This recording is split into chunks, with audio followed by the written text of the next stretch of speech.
Ladies and gentlemen of Knucklehead Nation, welcome to the Fightersrep podcast, episode 67. I'm your host, the Fightersrep Fez, today alongside a very special, very important gentleman, not only in the sport of boxing, but also in the sport of MMA, all around in combat sports. Give it up for Roma Kalantaryan. Coach Roma, how are you doing? Good, my brother. How you doing? Thank you for having me. I'm doing well, man. It's so amazing to have you on, and I appreciate you giving me the time to do this with you. Thank you. Thank you for having me. Listen, you were telling me just now off the record about Florida, how you couldn't you couldn't live in Florida. I know you're going back and forth from Florida to California right now. You're kind of like myself. We're going to talk about Bakhram, who you've been training. You helped him beat Tszyu, but right now you're in camp with Arman Tsarukyan as he prepares for Islam Makhachev. I mean, this is another really big fight, Roma. It looks like you're involved in the biggest aspects of both sports. Kind of tell me how it's going. It's going great, man. Camp's going great. I've been back and forth in Florida. Like, I don't even know if I'm from Florida anymore or California. I really want to be from California, actually. Yeah. I go back and forth from, to Florida a lot for the fight, and then now for the camp, even if before the fight. So what happened is, like, I was for the Bakhram's fight for 2 weeks. Before the fight, we moved there, and then we prepared the last couple of weeks over there. Then I came back. Then my son had like tournaments in Orlando and in Miami. So I was there for another 2 weeks for my son, 1 week in Orlando, 1 week in Miami. I came back, and then just a week later, I fly back for another like month and a half for Arman, right? So, yeah, it's been a long Florida camp, kind of. What sort of tournaments are we talking about? Is he following the footsteps of combat sports? No, he does jiu-jitsu. He did Onaga, then we did the ADCC Miami. So back and forth. So yeah, just overall, like Miami too many times, and Orlando, Miami, like back and forth. Yeah. How's that humid weather treating you as the California guy? It's not really a big problem. The problem is, like, by the time you get used to the weather over there, then you have to come back for a weekend to see the family. Then you got to go back again. Now I'm back again for this weekend for just for the New Year's Eve, pretty much. Yeah. Well, it's awesome to have you back. Let me ask you, man, because I was just absolutely blown away by what Bakhram was able to do in that fight with Tszyu. Let's kind of just get into it. Tszyu had lost that fight versus Fundora Roma, and a lot of people were saying, well, he only lost that fight because of that nasty cut he had during the fight. I said the same thing. Yeah. And a lot of people were considering Tszyu was like one of the best fighters, in and around that division. People were talking about maybe him and Terrence Crawford were going to be fighting at some point. I mean, Tszyu was really looking the part of a top tier, one of the best fighters in the world. So when he lost to, what were your thoughts when he lost to Fundora? And, I'm assuming you were already coaching Bakhram at that time. I mean, were you thinking they were going to face off after that fight? Yeah, man. We've been waiting for the Tszyu for quite a while, because we got offered. Bakhram's been with me for about 3 years, right? Yeah. So pretty much all of the most important fights we did together, right? We won the title together. Before the title, we were together, and then we just, the title defense together against Tszyu. So all pretty much those big important fights, and the more we work together, the better we get, because then we get to know each other better. We're going on 4 years now, so it's pretty good. But the way with the Tszyu situation came up was before the IBF title. Bakhram was mandatory for WBO, he was mandatory for WBA, and he was mandatory for the IBF. Okay? Yeah. And WBC, he was like number 3 maybe or something like that, right? So he's been mandatory for 3-4 years. He's just, Charlo was, I'm not going to say it was docking, but he didn't want to take the fight because of, financial situations. Like, he was looking for a bigger paycheck, right? And Bakhram didn't have the name back then to create that kind of magnitude of a fight to bring the money. So yeah, pretty much he waited for 4 years to fight. Wow. So this is what happened. So we had a fight in Vegas. Okay, we had a fight in Vegas. It was a 10-round fight. We won the fight. We come to LA. He flies to Russia, right? So his flight was through Turkey. So he was going Turkey to Russia. As soon as he lands in Istanbul airport, he has like a 2-hour layoff or something like that. He gets a call. He gets a call for, okay, you guys fighting for WBO title. So he calls me, right, coach, we just got a call to fight the WBO title in Australia with Tszyu. Yeah. Right. So I'm like, okay, well, let's do it. Let's get back to it and do it. And this is COVID time still, right? It's kind of so it's like situations is crazy, like the embassies are closed and he has no more visa. Yeah. Right. Yeah. So now how are we gonna prepare this fight? Like, are we gonna prepare in Russia? It's impossible. We were gonna prepare in America no matter what. Yeah. He can't come back. So we talked to his manager. The manager, like, the earliest I can get him an appointment for the visa will be about 3 weeks. Maybe if we get lucky, 2 weeks. Man. The fight is supposed to be in 6 weeks. Right? Wow. So if we get an appointment in 2 weeks, he flies to America, then we have 4 weeks left. We have to fight in Australia. So we have to do 2 weeks of training camp in America and fly to Australia to do 2 more weeks over there. No camp, just weight cut, this, that, right? And he just fought. Yeah. Right? Yeah. So we're like, you know what? It's impossible. It's impossible, first of all, because the embassy didn't give us an appointment. We're still going to take it and, do the 2 weeks here, 2 weeks there. Because we've been studying Tszyu. He was kind of in the rankings too. We knew we might fight him for the title or for the mandatory, whatever. So I was kind of studying him already. Not only him, but all the top 5 guys pretty much I've been studying, because one of us, one of those guys was going to. Yeah. And a brilliant job. You did a brilliant job, man. Yeah, so I was studying all the top 5 guys pretty much, right? So, and then it didn't work. We didn't get an appointment for the visa so soon. It was like 4 weeks. He had to fly to another country, this, that. So we ended up missing on that fight. He fought somebody else over there. He beat him. He became a WBO champion. Then we ended up getting our mandatory for the IBF. It was in Germany. Our promoter couldn't win the purse beat. The Germans won the purse beat. They took the fight over there. They tried to hustle us as much as possible. They made the fight happen during Ramadan. Wow. Everybody's familiar with Ramadan. I mean, I have a little short video, maybe like a 10-minute video on YouTube, how we prepare during Ramadan. Train 10 p.m., then train at 3 a.m. again. And then poor guy try to rest throughout the whole day when the sun is up with no water, no food. I mean, man, it was a disaster, but we ended up pulling this off, right? But the problem with this fight, he looked so bad in this fight compared to other fights or compared to what he could have done, right? Because the guy had no power. Yeah. He had weight cut, nothing, because he was like literally hungry for 6 weeks, right? So he just kind of like looked tired in that fight. Not really bad, much better than his opponent, because he was winning on points too. We're winning clearly that fight. And then in the round, he stopped him, but he just looked tired and like off balance kind of. So people thought like, oh man, this guy's not a serious guy. No one was going to take him serious after that fight, right? But he's a champion, like the weak champion, right? And Tszyu was making big statements, man, beating everybody left and right. Give Fondura a crazy fight with a cut like that, with losing like maybe 30 or 35% of his blood during 12 rounds, giving him hell. So everybody was like, Tim is gonna just destroy this guy, but they forgot that you don't become just champion like that, and he stopped the guy who never been stopped. Yeah. In the 3rd round, in an amazing performance. When he became a champion was the 11th round, and then stopped the 3rd round, because I feel like the stoppage was going to come no matter what, right? I told everyone, we're going to stop this guy. I know how to do it. We're preparing only to stop this guy. Wow.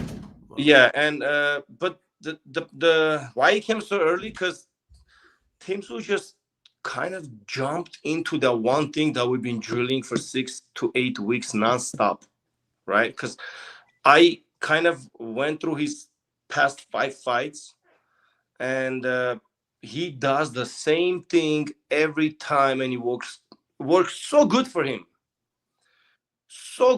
but no one counters him because Yeah. they are worried about more the defense, you know. So our plan was like, go in the first round, do whatever you want to do. I don't care what you do. Come back and tell me how you feel about these punches. So he comes in the first round, sits down. I'm like, how do you feel about his punches? Are they dangerous? He's like, man, I can take him. I'm like, if you can't take him, then you know what to do. Go ahead and do it. And that was it. Yeah. So you said you were telling everybody and preparing for this fight, you're going for the knockout. I told everyone. What made you say that? What were you seeing? I mean, you're obviously seeing stuff that the rest of us are not seeing. What is it that you were seeing there? First of all, I know how hard Bakhram punches. All right. Second of all, I know how confident Tszyu fights. When you fight that confident, okay, you're gonna get hit. And when you get hit with something like Bakhram throws, well, guess what's gonna happen? We all seen him, right? I see. And he's so confident, and everybody else are worried about those punches without worry about countering those punches. So like, okay, I'll just take those punches in the first round, see how them. I mean, we won the first round, of course, but he make him throw punches in the first round. That was the whole goal, to see how they feel. And like, coach, he landed clean, and I didn't even feel them. I'm like, okay, that's it. Then we gotta do what we gotta do. If he'd be like, okay, coach, you know what, those punches are dangerous, I feel them. Then we had another backup plan. Like, okay, let's do this after the 6th or the 7th round where the punches kind of mellow down, right? But the first round, the stronger you are, it doesn't get any stronger in the first round, right? So he took the punches, like, okay, second round it is, let's go. I love it. Was there a punch that you saw or an opening that you saw ahead of time where you kind of had told Bakhram, hey, look for this punch? Yeah, going to the body wide open. He's going for the liver. He's a liver hunter. He's very good at it, right? But he's too confident. He's a great fighter, but he's too confident. When you're too confident, you don't care about the other guy punching you. You leave yourself open, right? Yeah. That's what. Wow, man. Let me ask about Bakhram's power. I mean, he looks like a big, sturdy guy for the division, does Bakhram. Doesn't seem to have an ounce of fat on him. Looks like just a big, strong guy. He was bigger than Tszyu. He had I think it was like a 3.5-inch reach advantage. And like you said, he was very confident. He was just trying to walk Bakhram down, which, was probably what lost him the fight. You mentioned he has a lot of power. I mean, is he as sturdy and as strong as he looks? Yeah, he's got, every week I need about 2 or 3 therapies all over my body. Okay, massage, chiropractor, vitamins, IVs for myself, like everything, so I can hang with him, man. He punches hard, and every time he punches you, like pretty much every bone in your body shakes, Yeah, wow. And so he also seems to have good technique. I mean, is that something he developed, since he's been with you? Does he have a pretty good, background and pedigree in boxing? I mean, how'd you guys get together? So look, he has over 150 amateur fights, right? So that's right there is just telling you, like, he knows boxing. If you've been in that many fights, you know boxing, you know how to fight, pretty much every trick in boxing. But when it comes to professional level, it's different. You have to put them together, right? So a lot of those guys coming from Russia or European style boxers, they have a hard time adapting to the style. So, but me personally, I had the same thing. I came from Europe and I was a puncher and I had to adapt to the style in America. So I kind of know how to settle these guys down, not jump around so much, sit on them punches. So it was not like a hard mission, to get him adapt the style. Like as soon as we started working, maybe a week or 2, 3 later, we had very good mutual understanding. He trusts you a lot. He respects you. And as soon as he feels your dedication, that you are dedicated, then he's with you 100%. So it's very easy camps with him. He's very disciplined. When the camp starts, all he does is eat, train, pray, sleep. Eat, train, pray, sleep. That's all he does. Yeah. And that's a coach's dream, right? I mean, because this could be really Even fight day, man. Even fight day, like not the fight day, but the weigh-ins day, he was like 2 pounds under. Wow. Okay, so and the fight day, you have 10 pounds with the IBF rules, right? Like if you step on like 154, it can be 164. We were not even there. Like I had to feed him a lot, like kind of like the day of the weight cut day, like the day before the weigh-ins, we had breakfast and lunch. Wow. We had breakfast and lunch. I had a meal prep company from Florida delivering us like breakfast and lunch so we can have like, so it was great, very disciplined guy. You said from Florida, but you guys were training in California, or you were training in Florida? California, and the last 2 weeks we moved to Florida. So the meal prep company that was over here, Fit Meals, they kind of stopped, and then we continue with the other guy from Florida, and Mateo is our nutritionist. He's the one who brought the other people from Florida. So yeah, they started delivering the food every day, and we had breakfast and lunch. The day of the weight. I see. And you guys were headed to Florida because the fight was in Orlando. Am I right? Orlando. So I don't like to go too early or too late, right? So my experience with all those years, the jet lag will hit you on a third or a fourth day latest, and then it will hit you another one hard on the 10th day. I see. So you want to be either before the 10th day. You never want to be on the third or fourth day, no matter what, right? So you want to be either before the 10th or after the 10th. So we were done with like over 140 rounds of sparring over here with very high level Olympians and like former world champions and stuff like that, right? So we're like, okay, we're done with sparring. We don't need no more sparring. We're just gonna go there, do light work, cardio. We're not even gonna put like gloves and stuff like that.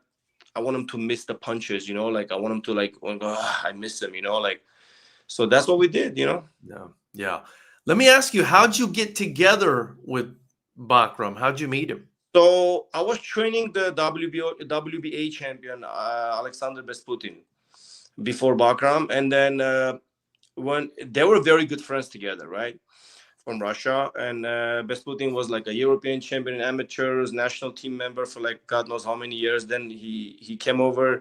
I started training him. He became WBA champion. Now he's like retired in Russia and doing great. So when I was training Besputin, Bakhram wanted to join me at the same time, but I don't like to have too many fighters, especially when I'm preparing them for something big, right? So I was like, okay, you know what? I can't train you right now because my focus is Besputin.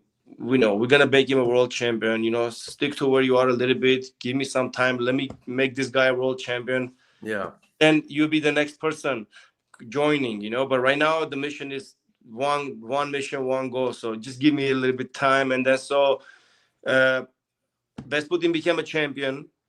As soon as he became a champion, we got hit with COVID. Wow. Got hit with COVID. He came back so we can prepare for another fight or title defense or whatever. And then actually, I think we were going to fight either Pacquiao or Ugas, one of them. We got hit with COVID. He went back. His visa expired. His contract expired with Top Rank. Then Bakhram was still here. He had no fights for like about a year or something like that. So then he was training with Virgil Hunter. He moved to San Francisco, and we've been in touch on the phone and stuff like that every now and then. It's like, coach, when can I come back? When can I come back? And I'm like, okay, do you have anything coming up? He's like, yeah, they promised me a fight. So I'm like, okay, why don't you come back and we'll give it a shot. So he comes back. I'm like, okay, I'm not going to promise you anything. We train for 2 weeks. If you like my way of training, you stick around. If I like your way of being trained, So after 2 weeks, he's like, I'm not going anywhere. That's it. I'm staying. I'm like, okay, let's go. I like the way, I like how humble you are. I like, the person you are. So we start training, and we had a fight in Vegas, which was a nightmare.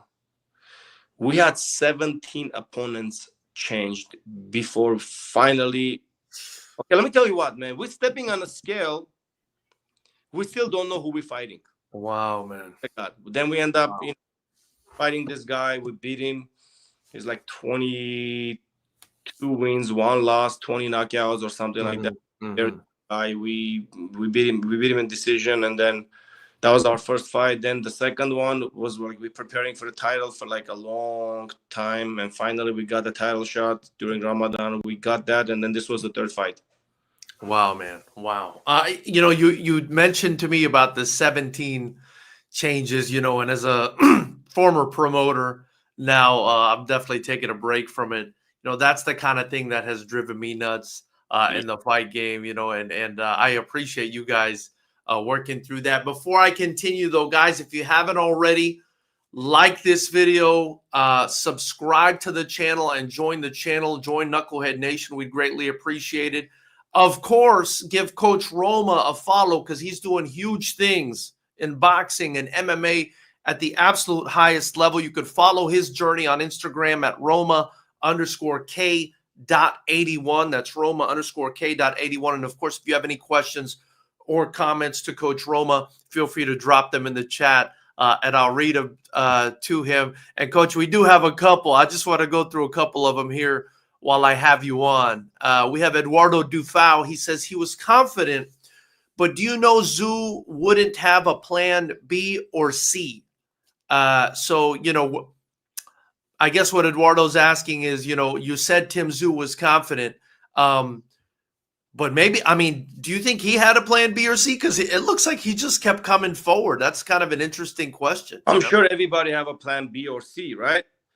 But when you watch someone fighting for the last 5 fights, and there is like, you find something that they do no matter what, and it works for them, right?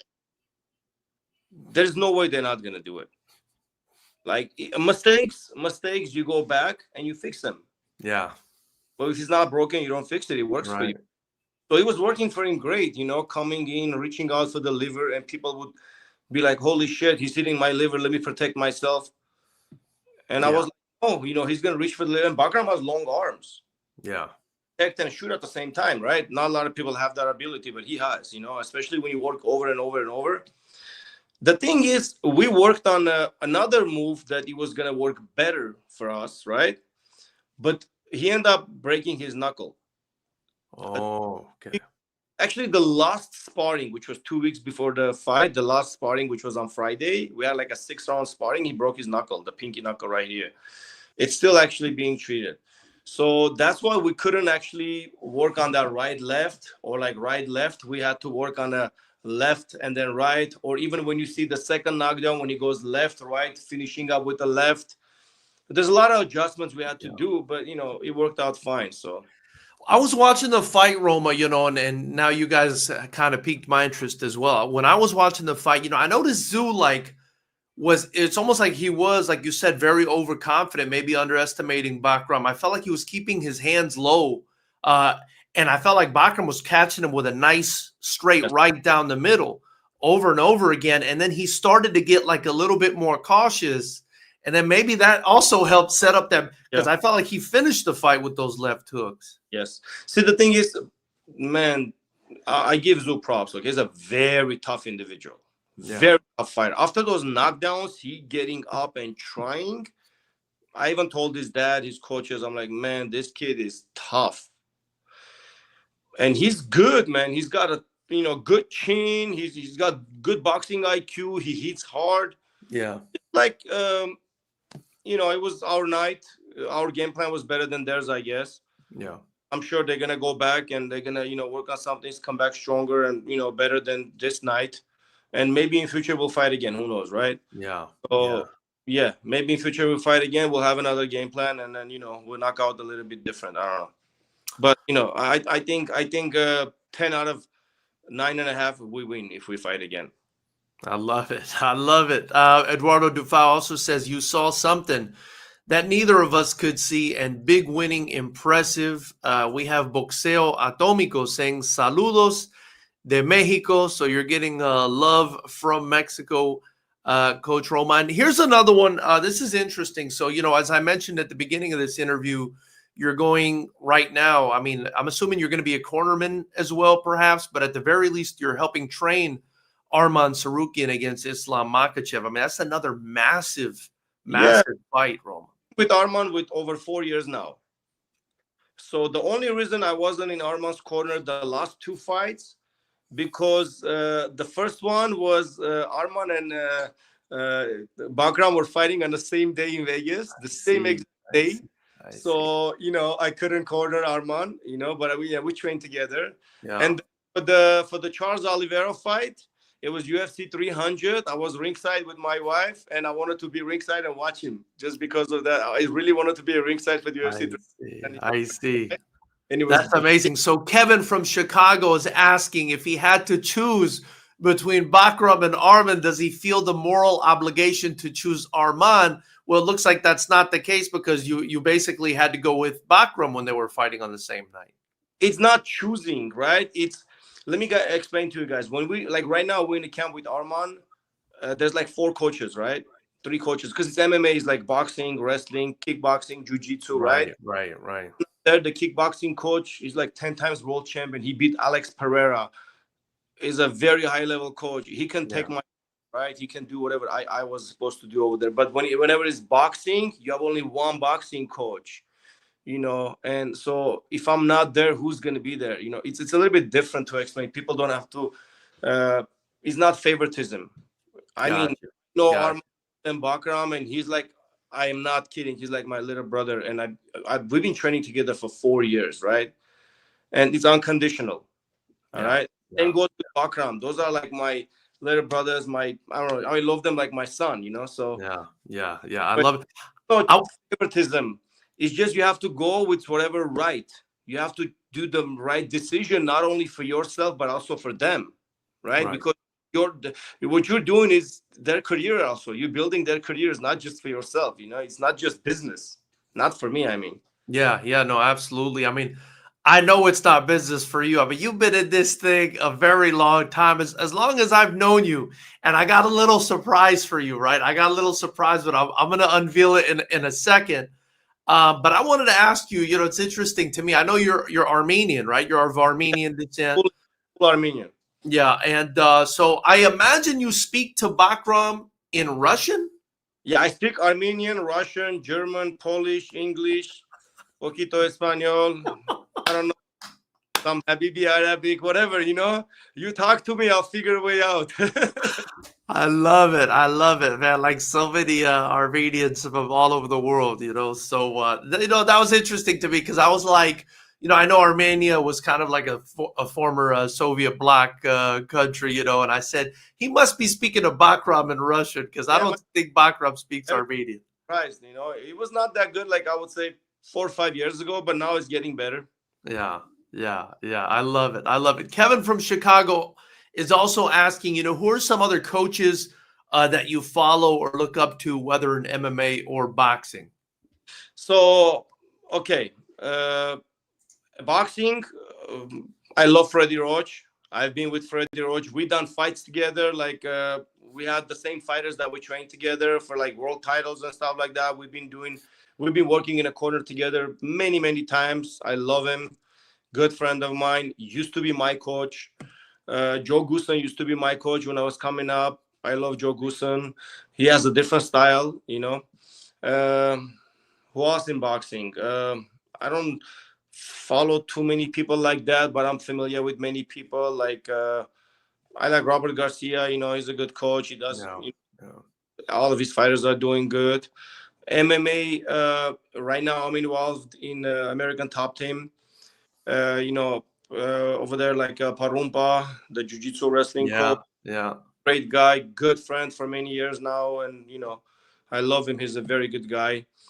Artem Levin over there is like a many-time world champion kickboxing coach who's helping us with this camp. He's great. Even our opponent's coach Javier, know him for many years. Very good, respectful relationship between us. Yeah. Here's a good guy. Who else? My partners, Karen Darabedian, Sevak Magakian, Karen and Sevak, they both are great in what they do, Yeah. I can't imagine without them.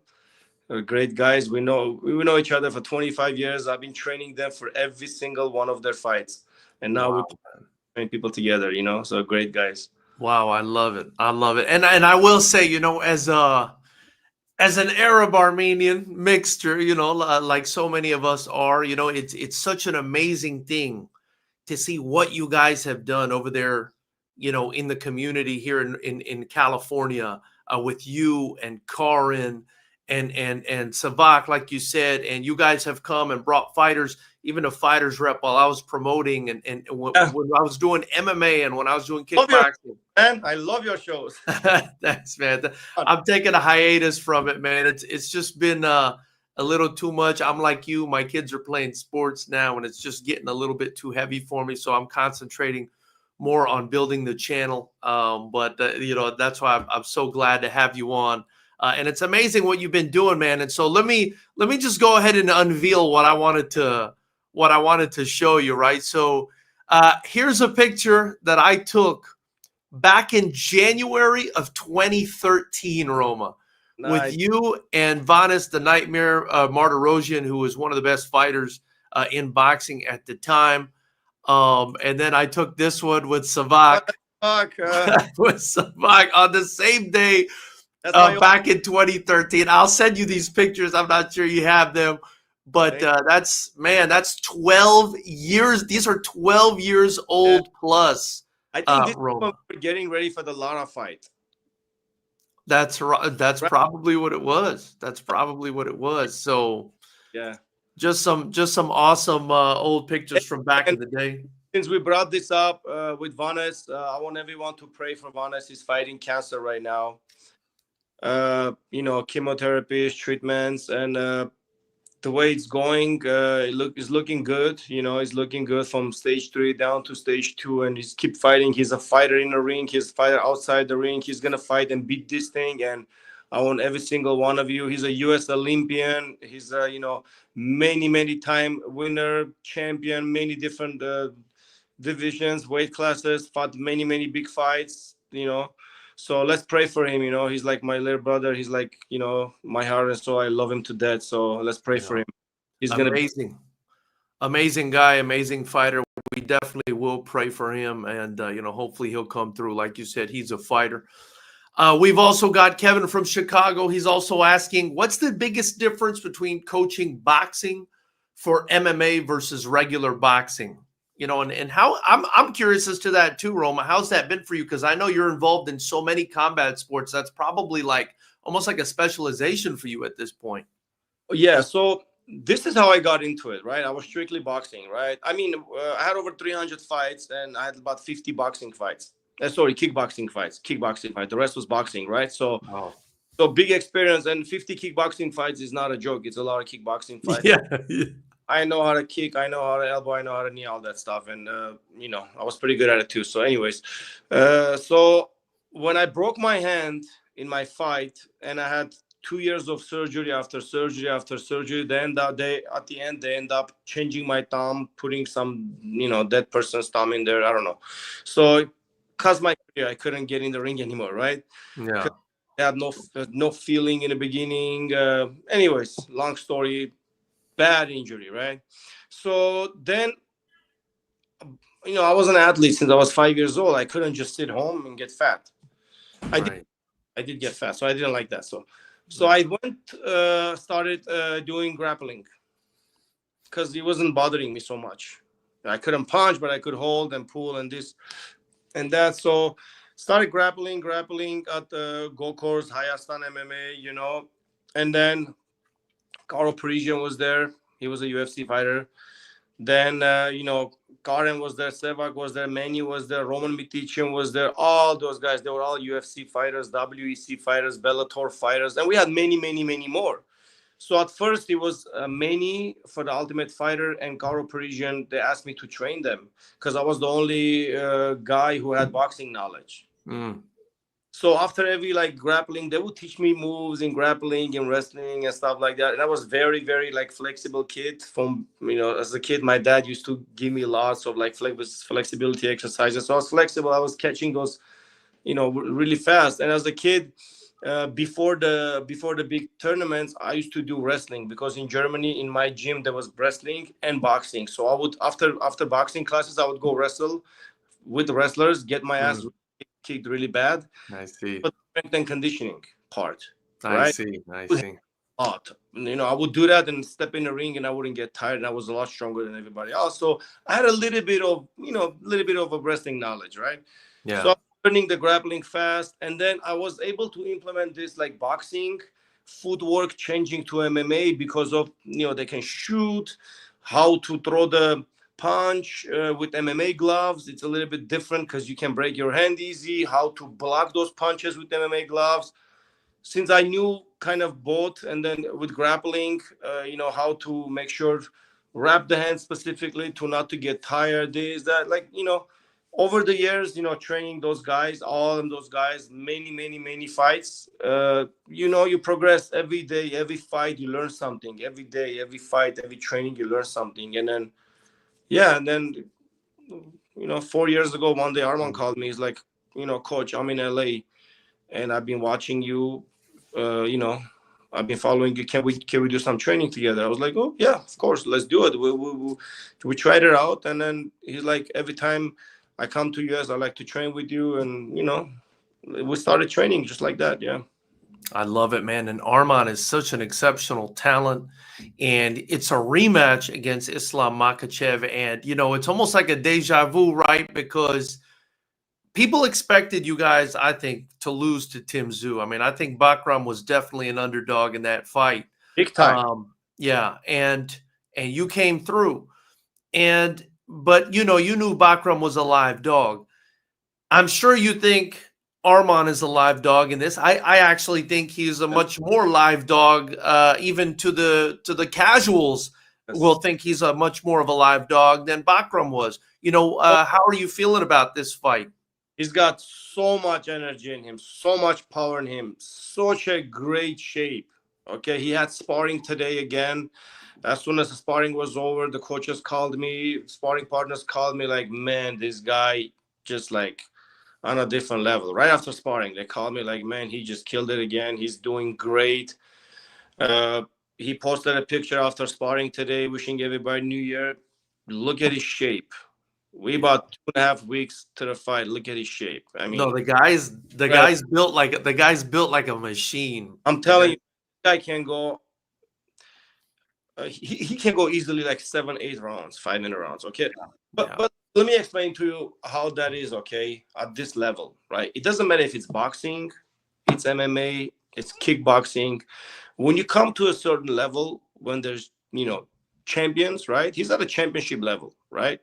It doesn't really matter how this fight is gonna go. My opinion, he's gonna kill it, right? Because I'm every day with him, working with him. So at this level, they all are genetically freaks, like strong, athletic. They know every single move you can think of, every single escape you can think of, every single punch you can think of, every single kick you can think of, right? They know everything. Every single one of them in the top 5. Yeah. In the UFC, right? But some of the guys lack over here. It's either the ring pressure, the 20,000 people screaming pressure, the pressure from home, the pressure from coaches, the pressure from themselves, the pride. I don't know what it is, okay? Only the fighter knows. Yeah. But there's a lot of pressure when you step in there. So I feel like whoever handles the pressure right at this level, where he is and Islam is, I feel like we have a little edge, okay? Don't look at the fight. The first fight was on short notice. It was first UFC fight. He was just throwing in there. Boom, go fight Islam. When Islam was already in the UFC, doing pretty good, had a big name, right? He was just throwing there. Okay, go fight this guy because his opponent got canceled. Go fight him. Yeah. That's what happened, okay? And he took it because it was UFC. It was a dream for him, right? Well, shit, UFC calling me, I'm going to take it. Even if it's a heavyweight fight, I'll take it, right? That's how he was at that time. Now, not anymore. Now he's on a mission. He has a goal. Okay, so he's the most disciplined, one of the most talented fighter I've ever seen. So very physically strong, like a freak. I can't explain how strong he is and how technical he is and how good he is, and how tough he is and how much heart he has. Yeah. You guys can fight. He's got heart. Okay, you guys seen him with Oliveira, the first submission, the choke. He got out of that. Nobody would have got out. The last one was nothing. Oliveira was just holding, to kill time until it's over, right? But the first one was a real submission. Yeah. Anyone else would have either tap or go to sleep. So, that's how much heart he has. So I look forward to that fight so much because obviously, I mean, I think Arman's amazing, but we also gotta call a spade here, Roma. I mean, Islam Makhachev, he's that guy. I think he's that guy right now. I think he's the guy. I think he's Habib 2.0. I think he's better than Habib. We have plenty of respect for him, and that's why we're preparing so good. Yeah. And if Arman can do it, like you said last time, short notice, I think he's got the wrestling. I think he's got, great people for the striking around him. I think it's going to be an absolutely fantastic fight. Yeah, we're preparing for the worst. We're hoping for the best. And I think, LA is going to have a very fun night. No. I can imagine the arena, how it's going to be. I mean, everybody I personally know is going to be there. And I pretty much know the whole city over here. So Yeah, amazing. Kevin's also asking, so it looks like Ilya is vacating the belt. What does he think about him versus Arman next? I mean, I'm sure you guys are more focused on Islam right now, but he thought about Ilya. Another monster. It will be another preparation if that happens, a different preparation. But I don't think we should even think about that until we focus on, until we pass this. But Ilya, that guy just incredibly good. Yeah. What's next, Roma, for Bakhram? Okay, so looks like Terence Crawford doesn't want it. He's looking for a big paycheck, and I respect that. He should get a big paycheck. It's either Canelo or whomever, doesn't matter. He should get that big paycheck. He deserves it. I hope he makes $100 million. I don't know. That's what he's hoping for, and I hope he gets it. The Saudis will give it to him, maybe. Yeah, I hope so. He deserves it, man. Yeah. I hope we can fight him. But there's another one, right? So I don't even know what's going on with Errol Spence, right? He's in the lawsuit with his coach, new coach, training, no training, having fun, some islands. I don't even know what he's doing. People saying he's going to fight Fondura. It's been a year almost. Yeah. So I feel like we should fight Fondura, right? And Fondura is not a joke. He's a very tough opponent. Yeah. So is Bakhram. I think it will be a great fight. I think we should fight Fondura and then have Terence Crawford fight whomever he wants to fight for the money. And then the winner of us and Fondura fights the winner of Terence or whomever, right? Whoever that got the belt. And I'm pretty sure Terence still going to have the belt. And if we beat Fondura, which I know we will, I know how to beat Fondura, and we'll get those 3 belts. Now for Terence Crawford is another opportunity to be, undisputed in third weight class, which never been done. Yeah. But this time it's not about money anymore. It's about legacy and history. So he will take that fight. Yeah. So I say, all those promoters, I don't know who there wants to do it, doesn't want to do it. Let's get this done, get us the Fondura fight. And then we have a new undisputed in 154 soon, sometimes next year. I love it, man. I love it. And Dufau was asking about Ennis, but Eduardo, remember, Ennis was offered the Virgil Ortiz fight by the Saudis and turned it down. Looks like he's staying down at 147, maybe to try to unify some titles or something like that. So I don't think this. Why would he do it? He's a champion, right? Why would he go up and fight somebody who's not even a champion? Why would he go up and fight somebody who was just knocked down twice? Yeah. I don't think Virgil deserves to win that fight. Virgil is great, man. I'm a big Virgil fan. Okay. Yeah. Ask me one of the best fighters, I'll be Virgil Ortiz. But that fight was not good, man. He didn't look good. Right now, he needs a good fight. What are your thoughts on Bohachuk? Because Manny Robles is a buddy of mine, and we've actually had him on the channel multiple times. And I think Bohachuk is he's really good. Manny is a good guy. I know him for many, many years. I love Manny. All of his fighters are great. He's doing good. He even trained some of my friends, right? So, man, Bohachuk is a pressure fighter, man. I don't even know why the fight didn't happen with him and Thing. It was supposed to happen, right? What's his name? Madrimov. Oh, yeah. Well, he Yeah. was supposed to fight Majimov, and last minute they put somebody else against him who he knocked out in the second round, which was not supposed to happen. He was supposed to fight Majimov. Yeah, yeah, Ishmael Davis. I think Madrimov may have had some sort of injury. I that may Yeah, be what happened. but Majimov is going to fight Ortiz, so that's a good Right. one. What happens with that, right? Yeah, yeah, yeah. If he's healthy. Yeah. Roma, man, listen, what a fantastic interview and time with you, man. I want to thank you so much for joining me today. I've already taken 45 minutes of your life, but I really appreciate you. I really look forward to seeing what you do with Bakhram, what you do with Arman. If there's any way I could, talk to them and be involved or help in any way, you let me know. Those guys are amazing, and we really appreciate it, man. Is there anything, that you wanted to let Knucklehead Nation know or let fight fans know before we let you go to enjoy your New Well, Year's first Eve? of all, I want to wish every single person a happy new year. 2025 is going to be amazing. Make sure you follow boxing, follow UFC, follow the fight game, follow you, and watch your channel. And we're going to do great things in boxing and in UFC. And I'm just hoping to be part of, some small part of the game, boxing and UFC, whatever I can. We have two very good gyms in Glendale. Anyone in LA area wants to join us, KDMMA and KDMMA Montrose, you guys are welcome. You want to be trained good, you want to fight, you want to spar, you want to grapple, boxing, kickboxing, doesn't matter. We got it all. You guys are all welcome. And then, look out for 2025. I'm hoping to have another UFC champion and a unified boxing titles. And I have a couple of new guys coming up. We're gonna see some more new champions in maybe a year or two. I love it. I love it. Oh, and you also even you guys had a kickboxing champion with us and There we Hamza Trod, man. So, hoping we're gonna see Hamza very soon in the UFC. Hamza was with me since he was, I think, 14 or 15. So many years. I love that kid. I love his dad. I love the whole family. Great guy. And I think very soon we're gonna see him in UFC doing big things. Remember that name, Hamza. I love it. I love it. Ladies and gentlemen of Knucklehead Nation, Roma Kalantaryan. Like I said, follow him at Roma_K.81. Support him and his amazing gyms. Go check him out. Roma, thank you for your time, man. Enjoy your New Year's Eve. I really appreciate you. Happy New Year, brother. Nice having me. Thank you. Thank you so much for everything you do. Thank you, man. Thank you. Thank you. Take care. Bye.